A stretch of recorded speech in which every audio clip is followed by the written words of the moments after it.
भारत और चीन के क्षेत्रीय यानी रीजनल और वैश्विक यानी ग्लोबल राजनीति ने दो प्रमुख आर्थिक और राजनीतिक महासत्ता के रूप में उभरने से वैश्विक ध्यान अपनी ओर आकर्षित किया है। विश्व की दो अलग परंपराएं, सभ्यता और विचारधाराओं का प्रतिनिधित्व करने वाली दो उभरती और स्थायी शक्तियां विश्व राजनीति में एक जटिल और गतिशील यानी डायनामिक रिश्तों को दर्शाती है। पिछले कुछ सालों में पहली बार इंडिया चाइना बॉर्डर पे इतना तनावपूर्ण वातावरण देखने को मिला और इंडिया में चीन के खिलाफ बॉयकॉट चाइना ऐसा ट्रेंड देखने को मिल रहा है। इसे समर्थन देने के लिए भारतीय लोग चीनी सामान को तोड़ रहे हैं, उनका त्याग करने की बातें कर रहे हैं। इसके पीछे की भावना है कि चीन को भारतीय इंटरनल अफेयर से बाहर रखना, लेकिन इसके लिए हमें इसके रूट कॉज को समझना बहुत जरूरी है। नमस्कार दोस्तों, मैं संकेत सावंत आप सबका फिर से एक बार स्वागत करता हूँ माय इन्फो टैंक के इस नए वीडियो में। मैं आपसे गुजारिश करता हूँ कि इस वीडियो को अंत तक जरूर देखिए। इसमें चाइना के डर्टी पॉलिटिक्स और उससे जुड़े तथ्यों के बारे में हम बात करेंगे ताकि सारी जनता एक सही विचारधारा बना सके। यहाँ पर मैं चाइना की कम्युनिस्ट पार्टी की बात कर रहा हूँ। इस पार्टी ने चाइना पर राज जमा के रखा है, एक प्रकार से डिक्टेटरशिप चला रहे हैं। चाइना में हर कोई निर्णय कम्युनिस्ट पार्टी द्वारा लिया जाता है। आप ऐसा बिल्कुल मत समझना कि ये पॉलिटिक्स सिर्फ भारत के साथ खेला जा रहा है, बल्कि भारत ही नहीं दुनिया भर में चाइना ने एक गंदे पॉलिटिक्स की वबा फैला कर रखी है। हमें ठोस कदम उठाने होंगे चाइना के इस कायरता वाली सोच को मिटाने के लिए। तो शुरुआत करते हैं इंडिया चाइना बॉर्डर की हिस्ट्री के साथ। हजारों सालों पहले तिब्बत एक बफर था जिसने भारत और चीन को भौगोलिक रूप से अलग और शांति के साथ रखा था। 1950 में चीन द्वारा तिब्बत पर आक्रमण और कब्जा करने के बाद से दोनों देश एक दूसरे के साथ बॉर्डर साझा कर रहे हैं। उस वक्त दोनों देशों के बीच व्यापक पारंपरिक ऐतिहासिक अनुभव नहीं था और एक दूसरे के मानसिक और प्रणाली की खराब समझ थी। 20वीं सदी के मध्य तक भारत चीन संबंध न्यूनतम थे और कुछ व्यापार और तीर्थ यात्राओं के आदान प्रदान तक ही ये सीमित थे। भारत के 1947 में स्वतंत्र होने और चाइना में 1949 के कम्युनिस्ट क्रांति के बाद से ये आदान प्रदान ने रुक करना शुरू किया था। तत्कालीन भारतीय प्रधानमंत्री नेहरू जी और चाइनीज गवर्नमेंट ने 29 अप्रैल 1954 में पंचशील ट्रीटी पे साइन किए ताकि दोनों देशों में स्थिरता बनी रहे और तभी से ये स्लोगन हिंदी चीनी भाई भाई ये बहुत फेमस हुआ था। 1962 में चाइना के पीपल्स लिबरेशन आर्मी ने तत्कालीन नॉर्थ ईस्ट फ्रंटियर एजेंसी के मैकमोहन लाइन के पार भारत पर आक्रमण किया और उसके बाद इंडिया चाइना रिलेशन फ्रीज हो गए थे और तब से इंडिया चाइना के बीच सीमा विवाद शुरू हो गया। 1988 में तत्कालीन प्रधानमंत्री राजीव गांधी की ऐतिहासिक यात्रा ने द्विपक्षीय संबंधों में सुधार का चरण शुरू किया। उसके बाद उच्च स्तरीय बैठक, विवादों से घिरा हुआ चाइना बेल्ट और रोड इनिशिएटिव, भारत का एससीओ में प्रवेश करना, ब्रिक्स द्विपक्षीय सहयोग, डोकलम का ड्रामेटिक क्राइसिस, आर्थिक सहभाग में बढ़ावा देना। इस तरह भारत चाइना रिलेशन प्रतिस्पर्धा, सहयोग और कलह से भरा हुआ है। इंटरनेशनल ट्रेड यानी अंतर्राष्ट्रीय व्यापार, इसका देश के विकास में बहुत ही महत्वपूर्ण योगदान होता है। मोटा मोटा कहे तो ट्रेड टू जीडीपी रेशियो में 1% ग्रोथ होने से लगभग 0.47% तक जीडीपी बढ़ सकता है। कोई भी देश इंपोर्ट 3 कारणों से करता है। एक, उनके पास रिसोर्स की कमी होती है।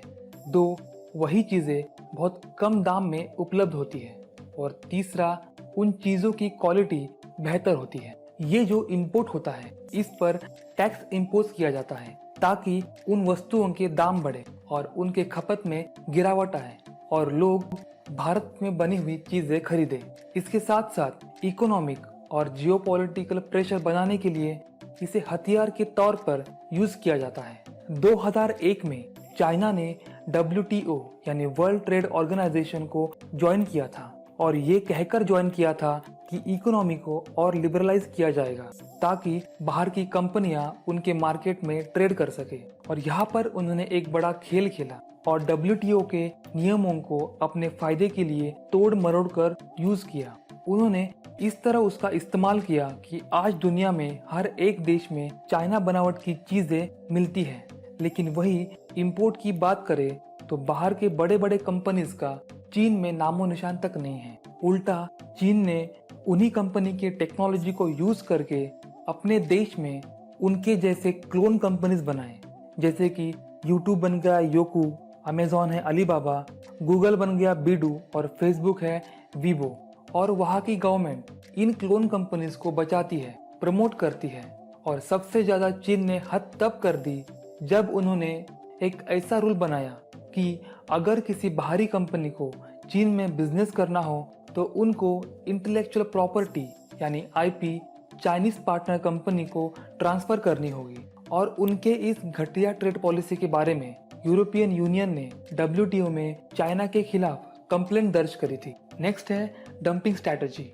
हाल ही में भारतीय पार्लियामेंट्री पैनल ने ये सुझाव दिया था कि चीन भारत में उत्पादों को डंप कर रहा है। इसकी वजह से इंडिया सोच रहा है कि इस पर टैक्स बढ़ाया जाए ताकि इनके प्राइस बढ़े और खपत में गिरावट आए और लोग इंडियन मेड चीजें खरीदे। ये डंपिंग मतलब चीजों को जरूरत से ज्यादा मात्रा में बेचना, वो भी बहुत न्यूनतम कीमत पर। उससे वहाँ की जनता को वो चीजें बहुत ही कम दाम में मिल जाती है, लेकिन उससे लोकल बिजनेसेस की चीजें नहीं बिकती और उन्हें भारी नुकसान उठाना पड़ता है। कई बार तो उन्हें अपना बिजनेस बंद कर देना पड़ता है।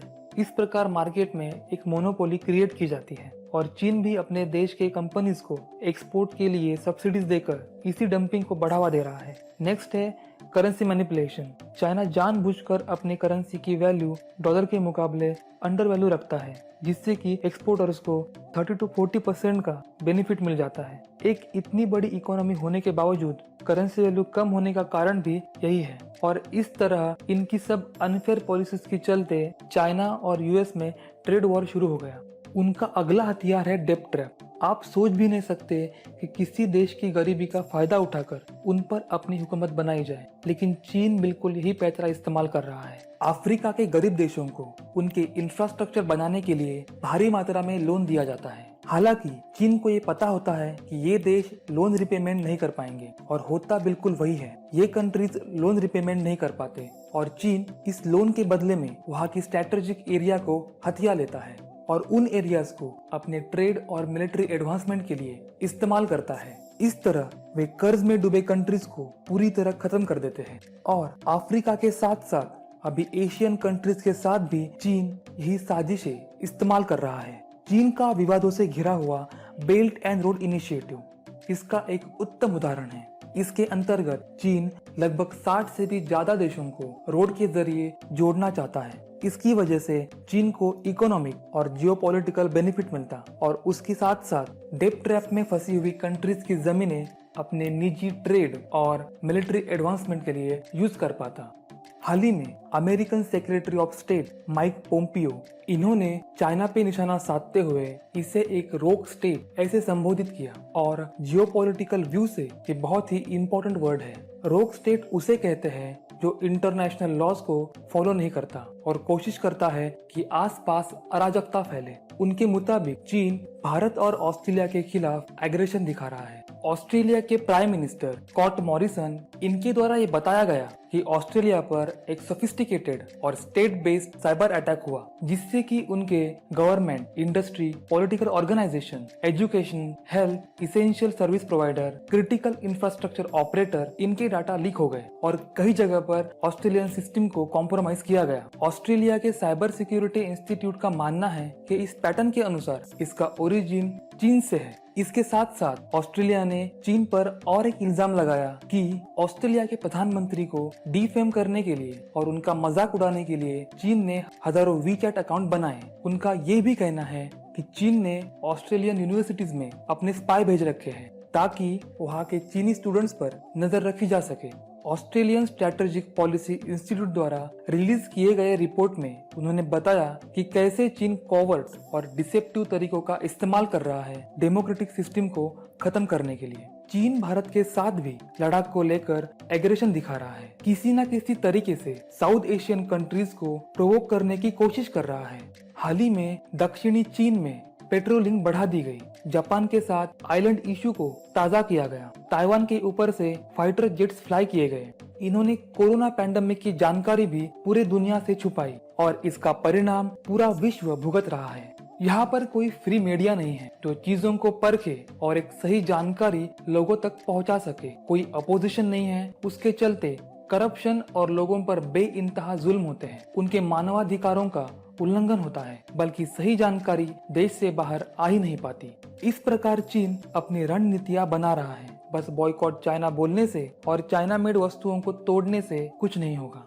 भारत को इसे रूट लेवल पे सोचना होगा और ठोस कदम उठाने होंगे। मार्च 2019 के डेटा के अनुसार चीन भारत ट्रेड की वैल्यू है लगभग 88 बिलियन US डॉलर और चीन सबसे ज्यादा ट्रेड करता है USA के साथ, जिसकी वैल्यू है 481 बिलियन US डॉलर। इसका मतलब ये है कि हम उसके नंबर 1 एक्सपोर्ट डेस्टिनेशन नहीं है। इंडिया का ओवरऑल एक्सपोर्ट उसमें से 5% और ओवरऑल इंपोर्ट उसमें से 14% चीन के साथ है। इस प्रकार अगर हम चीन से इंपोर्ट बंद करते हैं या फिर उसके ऊपर टैरिफ बढ़ाते हैं तो अल्टीमेटली कस्टमर्स ही उसके चपेट में आएंगे, ऐसा मारुति और बजाज कंपनी का कहना है। अगर चीन जैसे सस्ते प्रोडक्ट नहीं मिले तो इन कंपनीज को किसी और देश से वो इंपोर्ट करने पड़ेंगे और उसकी वजह से उसकी मैन्युफैक्चरिंग कॉस्ट बढ़ जाएगी और उसका परिणाम फाइनल प्रोडक्ट के प्राइस पे होगा। भारत जो चीन के साथ इंपोर्ट करता है वो चीन के टोटल एक्सपोर्ट का लगभग 3% है और चीन जो इंपोर्ट करता है भारत से वो लगभग उनके टोटल इंपोर्ट का 1% है। तो अगर हम चीन के साथ ट्रेड बंद भी कर दे तब भी उनके पास बहुत सारे रिसोर्सेस है जहां से वो ट्रेड कंटिन्यू कर सकते हैं। आत्मनिर्भर भारत ये एक बढ़िया इनिशिएटिव है जो भारतीय गवर्नमेंट ने लिया, लेकिन उसे इम्प्लीमेंट होने में भी कई साल लग जाएंगे और तब तक के लिए हमें किसी और कंट्रीज पे डिपेंड रहना होगा। अगर हम बात करें मेडिसिन की तो 2018-19 में पूरे विश्व में लगभग 19 बिलियन का एक्सपोर्ट किया गया था और इन मेडिसिन को बनाने के लिए एक रॉ मटेरियल लगता है, उसे कहते हैं एक्टिव फार्मास्यूटिकल इंग्रेडिएंट API, और ये API का 70% मटेरियल हम चीन से इंपोर्ट करते हैं। गवर्नमेंट ऑफ इंडिया ने 10,000 करोड़ का पैकेज अनाउंस किया था डोमेस्टिक API मैन्युफैक्चरिंग के लिए, लेकिन इसे इम्प्लीमेंट होने में भी काफी वक्त लग जाएगा और तब तक हमें API के लिए चीन पर डिपेंड रहना होगा। अगर हम बात करें स्मार्टफोन की, आज कोई भी शॉप ले लो या फिर ई-कॉमर्स वेबसाइट ले लो, हर जगह पर इन चीनी वस्तुओं की जैसी बाढ़ सी आ गई है। इंडिया ही नहीं पूरा विश्व स्मार्टफोन के लिए चीन पे डिपेंड है। इन चीनी मोबाइल्स ने इंडियन मार्केट का 72% मार्केट शेयर कैप्चर किया है। भारत की ज्यादातर आबादी मिडिल क्लास और लोअर क्लास से बिलोंग करती है, जो कि कम दाम में चीजें लेना पसंद करती है। ये चाइनीज प्रोडक्ट बहुत सस्ते होते हैं और कभी कभार ब्रांडेड चीजों को भी क्वालिटी में पीछे छोड़ देते हैं, तो इन लोगों को ये इतना आसान नहीं होगा कि ब्रांडेड चीजें खरीदें। इसीलिए चाइनीज डोमिनेंस मार्केट से निकालना काफी हद तक कठिन होगा और इसमें वक्त भी काफी लग जाएगा। हाल ही में इंडियन गवर्नमेंट ने ये अनाउंस किया था कि 300 से ज्यादा चीनी वस्तुओं पर टैरिफ बढ़ाया जाएगा ताकि उनकी कीमत बढ़े और खपत में गिरावट आए और लोग इंडियन मेड वस्तु खरीदे। ओवरऑल देखा जाए तो बॉयकॉट चाइना से कुछ हासिल होना बहुत ही मुश्किल है। इससे बस कस्टमर्स को उसकी मार सहनी पड़ेगी और इसीलिए हमें बड़े शांत दिमाग से लंबे वक्त की प्लानिंग करनी होगी कि किस तरह हम चीनी डिपेंडेंस को कम कर सकते हैं। गवर्नमेंट को इन चीज़ों को मॉनिटर करना होगा, इन्वेस्टिगेट करना होगा और रूट कॉज को समझकर ठोस कदम उठाने होंगे। बस बॉयकॉट चाइना कहकर गुस्से में कदम लेने के बजाय स्ट्रैटेजिक वे से लॉन्ग टर्म प्लानिंग करनी होगी, जिससे कि आने वाले भविष्य में हम आत्मनिर्भर भारत का सपना साकार कर सके। आई होप आपको ये वीडियो पसंद आया होगा, तो लाइक और शेयर करना मत भूलिए। तो मिलते हैं नेक्स्ट वीडियो में।